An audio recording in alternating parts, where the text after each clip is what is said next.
happens to you, you're like, all right, well, I lost a client to that. I'm not going to lose it again. You can learn from those stories and just, I would say, like, if you're a newer agent, just follow up. Like, so if you haven't gotten a good connection with someone, you don't have anything to lose by just continuously following up. Yeah. I mean, you don't want to, like, bother someone, but you got nothing to lose. If it's a client that you've been working with for a while, they say they're going on vacation, you can tell they don't want to be bothered a lot. You got to be careful with that because you could ruin a relationship by following up too much. But if the relationship isn't built yet, I would say keep following up like it's, Yeah, sometimes I feel like there's 2 leads that I have right now from open houses, from the same open house. Yeah. It was $1 million flat open house, and it's only contract for 1.5 right now. But shit, 250K above? Yeah. That's crazy.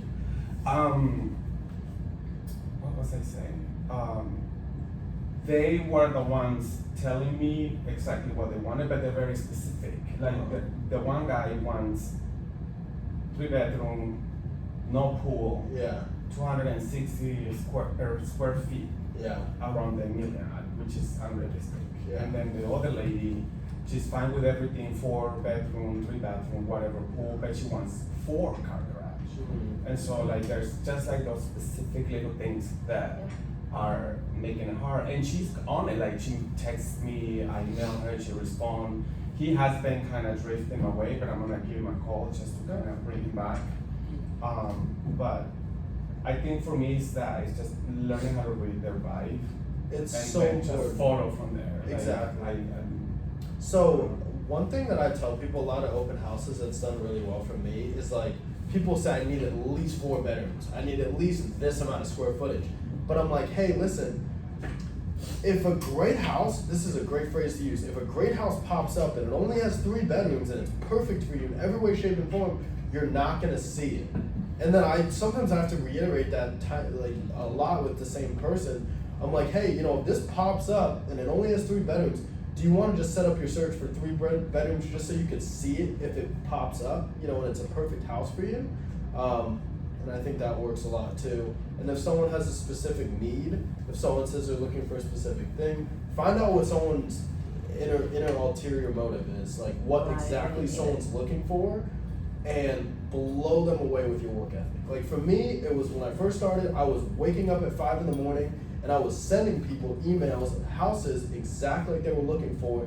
And don't be afraid to follow up too much with emails of houses, because if someone's looking for a house and you send them emails at 5 in the morning every day and they can see that 5 a.m. come through every single day, they're gonna be like, holy shit, this kid's waking up at 5 a.m. and he's sending me houses every single day.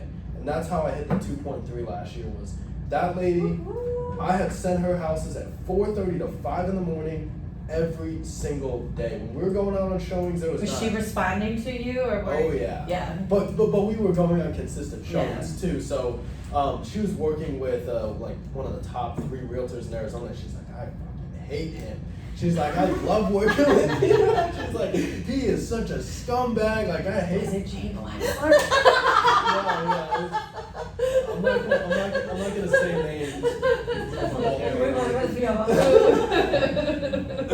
But like that's your advantage, is the team. I mean, your work ethic, your consistency, the team, your willingness to text people back right away. I mean, when you first start, that is in every way, shape, and form your advantage, because when you're doing it 10 years, you can say, hey, I've been doing this 10 years, I've closed this amount, and I'm clearly successful. Closed 4 months, 10 years. Really? I was like, what? Because I didn't want to. I closed 4 homes in my coma. I was like, I thought I saw 4 on the board for you. This makes it, yes. But it's you got to think, like, I think mirroring is so important. Like, think about it to yourself. Like, put yourself in their shoes, looking at yourself. If I was them, would I want to buy a house from me? And if your answer is I would be shaky, then you gotta keep working at the things that are gonna get you to where you would feel comfortable buying a house from yourself. And I think that's just very important to just let people know, like, hey, there's no one that's gonna outwork me. I work with a top 1% team, and I'm new. And I told the guy that bought the first house with me, I was like, I went on a couple showings before I told him this, but I was like, you're gonna be my first sale. and he like started crying, broke down. He's given me 2 referrals already, and like That's so just cool. that relationship just builds just so fast beyond that. And just another just mindset thing is just like wake up in the morning every single day and just tell yourself you've already made it. Like I was a little bit too confident when I first started, and I was posting, and I was like, you know, I'm gonna do this. And my buddies were like, you've sold 1 house, you know, chill out. But it was like that mentality and that like just like don't be overconfident, but be extremely confident. It's almost overconfidence. You know, realtors, some of the best realtors, are the biggest douchebags in the world. But it's finding that fine line between like, you know, real life and real estate. Real estate, you want to be overconfident. You want to be like, there's no one out there that's gonna bust their ass more than me, and tell people that. You know what I mean? People like to know that. Like, I always tell people I work 24 hours. You call me at 3 in the morning, I answer. I keep my phone by my bed. I'm like, who gives you 24-hour service? You know what I mean? But yeah, I mean that's just really just That won't stop when you hit 50. Oh, that'll stop when I hit probably 35. I did Or have children. I did it till 50, then I said, When you had children. we don't take calls after 10. Yeah. But yeah, so Isaac, what's worked for you, or maybe anything that you really brought out of So I'm more passive. Like I printed out a sheet for them to sign in, but I told them just before you leave, make sure you sign this. And I just left it at that. Yeah. And then I let them go and do their thing. Yeah. I told them if they have questions, let me know. Yeah. And then I kind of just shoot the shit with them. I take them out of the house almost and like see what they're doing in the day, kind of break down the barrier, and then I can get into my more specific questions, like what they're looking for, Yeah. and have like a more like a quality conversation. Yeah. So that's kind of what I do. Everybody comes in, greet them, shoot them a smile, you know, make them feel welcome, let them do their thing, and then get into it a little bit after that. Absolutely, yeah. And I mean, everything, different things work for different people. I mean, some people are crushing it with sign-in sheets, and you know, people are coming in, they're signing it. Everyone is different. Everyone has different things that work for them, and the best way to figure out everything that is working for you is just to do a shit ton of open houses. Like if you commit yourself to doing, I know it sounds ridiculous, 5 open houses a week. If you really can commit yourself to doing 5 open houses a week, I guarantee that you will make $100,000 in that year. You're not working that hard. I mean, you're sitting in a house. You know what I mean? It's, Does it matter to you, like, I mean, I know houses aren't sitting on the market for very long, but like, are you doing them as they hit the market? I know you said vacant, so does it matter to you, like? yeah, well, I mean, vacant for sure, because you don't want to deal with the seller. Right, I mean, right. I was doing an open house with one of Josh's sellers that were elderly, and I mean, I had a showing I had to get to, and they were like, you know, pissed off that I left. And you want to do a vacant open house because Yeah. sellers are gonna not want to just leave their house open for 5 days out of the week and just go and just do something else during the whole day. So when a house is vacant, you can do anything and everything in that house, you know. So your guy's kind of cool, I guess, if he goes under contract, he's still allowing you to hold it open for a couple more days? Well, Josh. Okay. I mean, John, like Arroyo Verde, the new build that they did, I held it open one day, one time, and I wrote an offer for 2.6 for this lady, and I was looking back, like I should have pushed her harder. I'm still working with her consistently, but I mean, like even if you could just hold something, like those luxury open houses are Yeah. gold. If you can get in those, build rapport with the agent, and then just consistently hold those. That's how you close the multi-million-dollar deals. Is those luxury open houses. And are they're the Realty One Group agents, right? Yeah, they're Realty One Group agents. When the Mojos get one, you know, and I would say, you know, start. You don't want to just jump in and doing multi-million-dollar deals. I mean, it's a stressful process. It's a lot harder. I mean, Casey did one of the first. I was saying, why not? Do it. Great experience. I mean, you can. They can be, but they are, Choice yourself. and they're more demanding. Yeah, they're more The demanding. people are more demanding, I mean, it's Yeah. a different, Absolutely. I deny that. you don't think so? The 100 to 200,000 people are a hell of a Yeah, lot more demanding. you know what, I agree, There's I also- agree. That's like a, yeah. The $1 million people have the mindset of they know what they want, And they have it. Yeah, and I they just just, gotta perform Yeah. to that. I I think it did depends a- on the person. I did a think one. Some of them like watch every single move you make, and then some of them are just like Yeah. just sell it. Yeah. Yeah. Yeah, I was telling you, this one, the one in DC Ranch for me, this Benzer was just, it was a nightmare. It was just a nightmare, and it was, these people were just, and they were friends of mine. It was like, we can't ask for 67 items on here. It's not happening. Like, we gotta. That's No, a fear that I have to have a friend who she's unfortunately is gonna separate and start divorce, and they have a house up on Silverleaf, which is I think around 5.5, and then she wants me to find her one in Arcadia, like Arcadia or whatever, which is nothing there, and so we haven't had the conversation about the listing because like she's my dear friend and they're very business oriented, and you know like I was talking to Josh about that, like how do I handle that where I know every single aspect of her life, but the finances is always something so you know delicate for some people, and I don't want to fuck up. Like that's what it comes down to. The fear is I don't want to fuck up in front of her as a friend trying to list a 5.5 and finding another one for whatever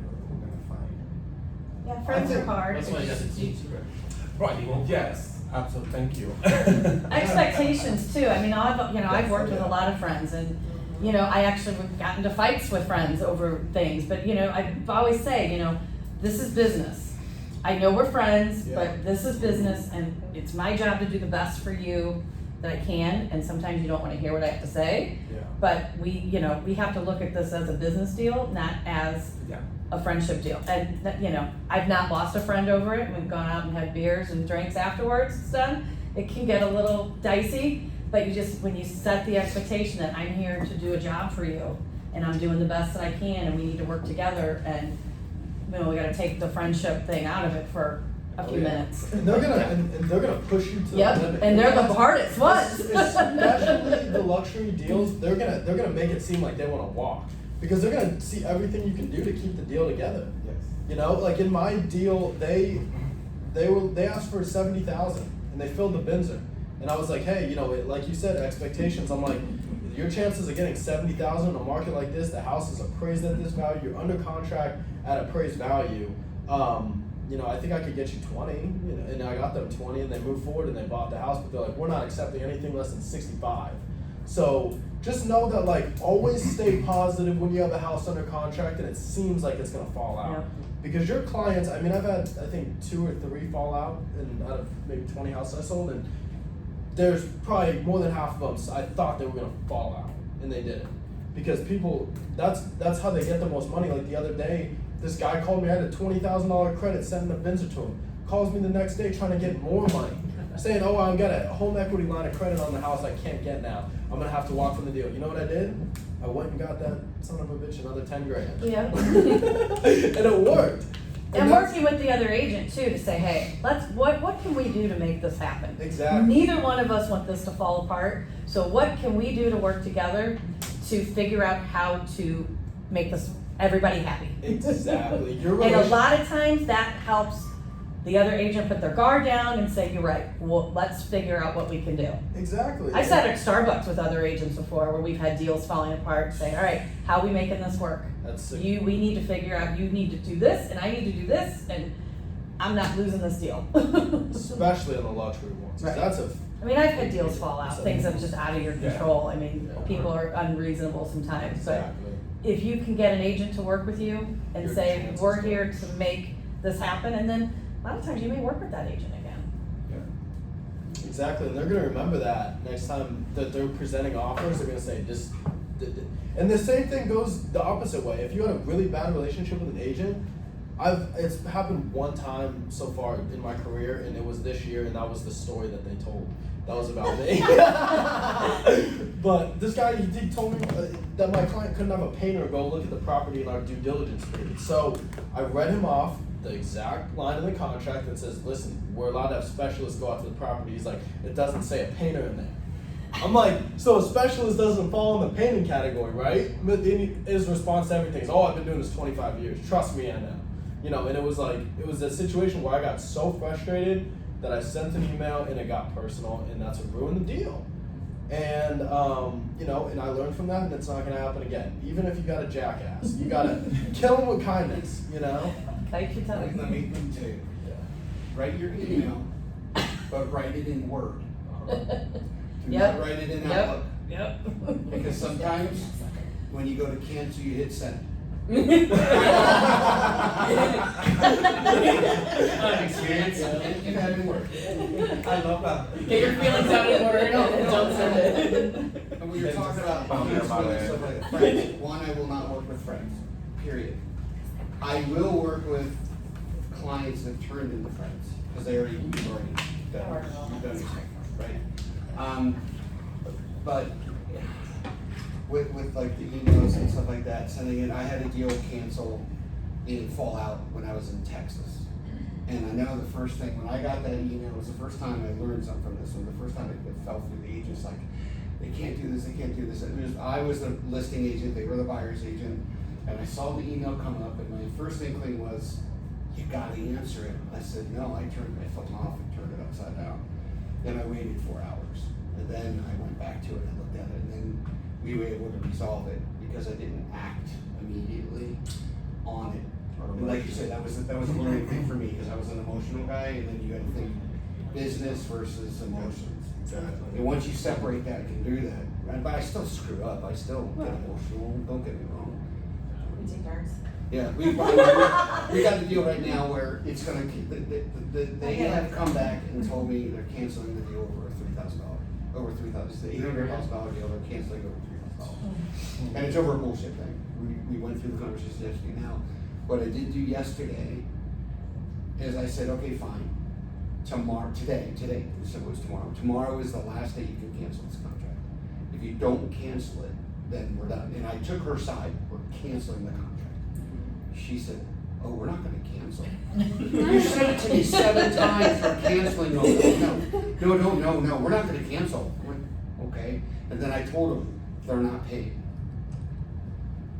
Don't care what you do, due diligence wise, they're not giving you any more money. So now we're waiting to hear back from. One thing I found that works is making people sleep on an emotional decision. If it's gonna benefit the deal going through, let them sleep on it. If it's an emotional decision that's gonna make them put it under contract, let them act on it. I mean, it sounds messed up, but like, they have their 10 days to cancel, whatever. Yeah. But if someone's like, I wanna walk, they didn't get any credit, it's a seller's market, expectations important. But if they can't get the credit they want, and then they're like active emotionally, they're like, fuck that, I'm gonna cancel. You want to say, hey, I'd hate to see you look back in a week and have you missed out on a great house. I think I would recommend, I'm happy to do anything that you like. Never bring yourself into the deal. I always tell people, I'm your soldier, I'll do anything you want. Never let yourself be in the deal, you're always representing someone else. But say, hey, I'm happy to do anything you like, but I have found in my experience that you don't want to be making an emotional decision looking back in a week and saying, hey, this is free to take these days. You paid for your inspection, you're under contract, take these days, think about it, don't act emotionally, talk to your wife, and that's what I would recommend. All you can do is advise. You gotta have, you have jackasses that want to do this and that, and hey, I'm happy to do anything you like, but this is what I would do if I was in your situation. This is how I advise. I had clients that wanted to pull out over a roof that wasn't leaking. Yeah. It was old, Hello? but it wasn't, I mean, there was no claims on the house, there was, it was old, and the roof inspector said, you probably have, he goes, I don't have a magic crystal ball, but you could have anywhere from 18 months to maybe 3 years, but it's gonna need to be replaced, but there's no leaks, there's no issues, there's some cracked tiles, that's about it. And the husband was like, that's it, I'm done, I'm walking, we're done, we went out. And the wife was like, hey, and I said, let's lay all the cards on the table, because if you don't get this house, you're starting over from scratch. We are back to step one, and this was a coming soon. This hadn't even hit the market yet. And I'm like, there's 50 people that are gonna be lined up to get this house, and you're only approved for X, Y, and Z, and in this price range, you're either going to have to sacrifice a roof and maybe an air conditioning versus a home being a little bit updated. In this price range, you're not getting both. And we're gonna be back to square one. Absolutely. It's one or the other, and the good news is there's no roof, there's no leaks. So I said, sleep on it. Yep. Take a day. It and rains 4 times I know, in Arizona. I know. Well, the deal went through. Guys, you We already worked did it out. Literally But rained it's also twice. walking them through those options, like they're like, I'm done, I'm out. Well, if you're out, then here's the repercussions of you being out. Exactly. And you got, sometimes, he was like, I can't believe you're talking to me this way. And I'm like, well, this is the reality of it. Like, I'm not here to be, I'm here to show you, like, this is your money. This is an investment. Exactly. This is what is happening here. And a lot of people want to win in negotiation. Yeah. Like, some people, it's more important to win than their life and their house and where they're moving forward. The Like, sellers ended up giving them something else Yeah. small, and they felt like they won, and it was Yeah. all good. Exactly. A little warm and fuzzy. Yeah, I mean, some people are just like hard-headed and they don't think about their situation. I think it's like what Tammy said, it's so important to like reiterate someone's situation in their life with them. Like, if you have to go back and you have to go back on the market and look at another house in this price range, I always tell people, hey, you're probably gonna come across this issue again. You know, this is an inspection, and inspectors trained to tell us anything and everything about the house. Be prepared for a lot of stuff. A phone book, especially in the luxury ones. You know, the bigger the house, the more shit that comes up. And just prepare people. So, how about you, Casey? About what? About the open house. Is there anything that stood out to you? Anything that's Oh, worked for you? my advice for open houses. Yeah. I feel like just casually talking to them and not even like worrying, like put the home search second and the relationship first is what really works for me and like what keeps clients, because they don't want someone that is very like, what's the word? Like serious. They want to enjoy the process. Oh yeah. Yeah, so you want to make sure that they're friends first. Absolutely. Well, you got to know when to be serious too. Right. You don't want to you got a $10,000 credit on the line, or you're negotiating with someone. You want to be wide-eyed, Yes. and locked in. But you want someone to know that, like, hey, I'm not just your realtor, I'm your friend too, Mhm. of course, right? Well, I like doing open houses with Sean. Kind of the boy-girl dynamic works really good, Yes. because they usually are like, oh, I like you, or I like you. It's very clear right away. It's I mean, very, it is. very It clear. is very clear. They're like, oh, Jesse, or like. Yeah, you'll lose like half your clients just because you're drunk. So for us, it's kind of just like a win. I mean, I'll know and always like greet them and do all that stuff, but yeah, I like the team dynamic, and it's cool. And same thing, rapport, and we, obviously can pick up on that. We can sense that they like me or they like Sean, and kind of just go from there. Yeah. But all of your stuff has been awesome and like on point of how to collect information and stuff too. Yeah. I mean, and it's a pretty, people say you can't reinvent the wheel in real estate. Like, it's an industry that's been around for hundreds and thousands of years. It's, proven success strategies that worked over and over again, whether it was 100 years ago, 200 years ago, last year. Like, what's worked for me, I was telling Isaac, we were sitting at lunch the other day. When I first started, I studied inside and out, YouTube videos, read books about very successful real estate agents that were just crushing it. Like, people that are selling, 100 million a year, one person, 200 million. Like, this is a human being that is doing this. If this person can do it, why can't I? Why can't anyone in this room do it? Just study those people and do exactly what they do. But I mean, I've found that just consistent, hard work is just the best. No matter who you are and what you do, if you're committed to something, you're just grinding, you're at it, and you know where you're going, then there's nothing that can take, nothing can take that away from you. So that's the way I look at it. All right, well, I think we're Excellent. pretty much done, and Thank you. hopefully This guys- was great. Yeah. Yep. Well, thank you. You guys got a lot out of it. And Thanks, Brandon. I think we're all ready to just crush it. I mean, even if that makes each person in this room do one more open house a week, was it worth it? Yeah. Hell yeah. I gotta tell you, on the thing with Justin, there's a funny story. We were doing an open house where we both had rapport with the people, right? I got their information. I was texting them for a week.